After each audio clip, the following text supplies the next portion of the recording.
Diversi fascicoli di crisi aziendali aperti sul tavolo della regione che da anni si è dotata di una unità operativa a servizio del percorso di concertazione tra imprese e dipendenti in momenti di difficoltà. Così Valeria Mantovan, assessore regionale al lavoro, ospite della giornata di confronto organizzata a Padova dalla Fondazione Stelline. In Veneto è forte la concertazione pubblico-privato, perciò nella maggiore delle ipotesi riusciamo ad addivenire a delle risoluzioni di mediazione che sono meno traumatiche rispetto a un'azienda che da sola affronta questo momento di complessità. Particolare l'attenzione a chi fa più fatica a entrare o rientrare nel mondo del lavoro. Ad esempio i giovani che faticano a trovare lavoro con un bando chiamato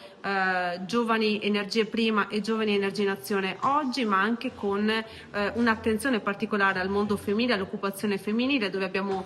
posto in essere il bando pari e oggi 50 e 50, dove appunto puntiamo ad arrivare al maggior numero di donne possibili. Sul fronte della disoccupazione sono 250.000 i beneficiari del programma GOL, ma la Regione è attiva anche nel tentativo di rispondere alla pressante richiesta di manodopera o professionalità che arriva dalle categorie produttive. Attraverso la formazione professionale noi cerchiamo di ascoltare il territorio e tradurre quello che sono le richieste in percorsi di formazione, e lo facciamo anche partendo dall'orientamento, perché chiaramente è da lì che poi andiamo in qualche modo a indirizzare o consigliare, supportare i nostri giovani nell'inserirsi nel mondo del lavoro.